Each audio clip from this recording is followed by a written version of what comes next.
كنت منتظرة زيارتك يا أستاذ لطفي. معقول؟ يعني ما كنتش مخطط لها والله، ده يعني جت كده بظروفها.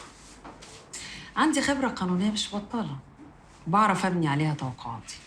طب تفتكري حضرتك بقى الزيارة دي بخصوص إيه؟ البلاغ اللي أنا مقدمه في أستاذ حازم الصياد؟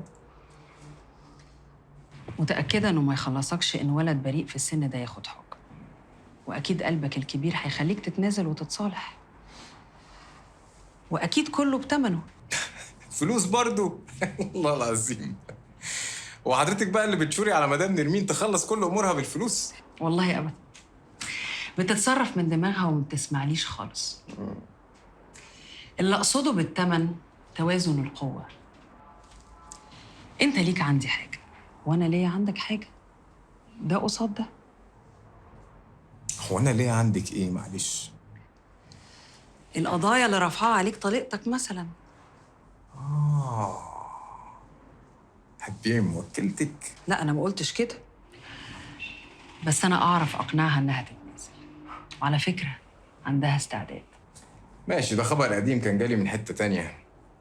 بس انت كده بعدتينا قوي عن الحاجة اللي أنا كنت جاي لك بخصوصها. يبقى أكيد جاي عشان برنامج امبارح لما أسهمنا ارتفعت، أكيد جاي تتفاوض بحاجة تخص موكلتك رضوى. ولو تديني فرصة بس أتكلم. على العموم موضوع البرنامج ده وردي عليه هيجيلك الليلة دي. إنما أنا جاي لك فعلا بخصوص موكلتي رضوى، بعد ما وقع في إيدينا مجموعة فيديوهات كان المرحوم عصام بيصورها لضحاياه عنده في المكتب في العيادة. فيديوهات؟ كان عامل لهم إخفاء على الهارد ديسك بتاع كمبيوتر مكتبه، بس لقيناهم. والفيديوهات دلوقتي مع المباحث لكن الكاميرا مفقودة.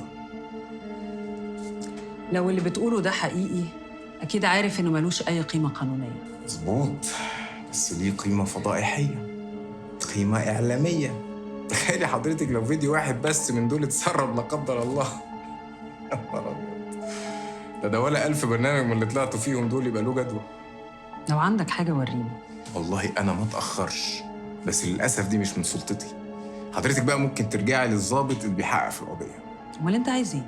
ده أنا جاي طالب مساعدة، جاي أستعين بخبرة حضرتك القانونية وأسألك دلوقتي لو أنت مكاني ومعاكي سلاح زي ده تستغليه إزاي؟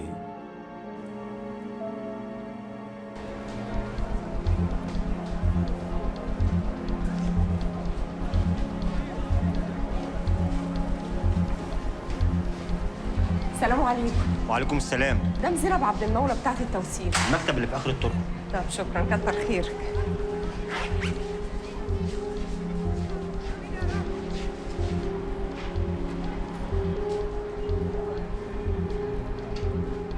وادي يا سيدي الختم، حضرتك هتخرج من هنا هتروح على طول. اتفضل. شكرا يا استاذ زينب. اتفضل.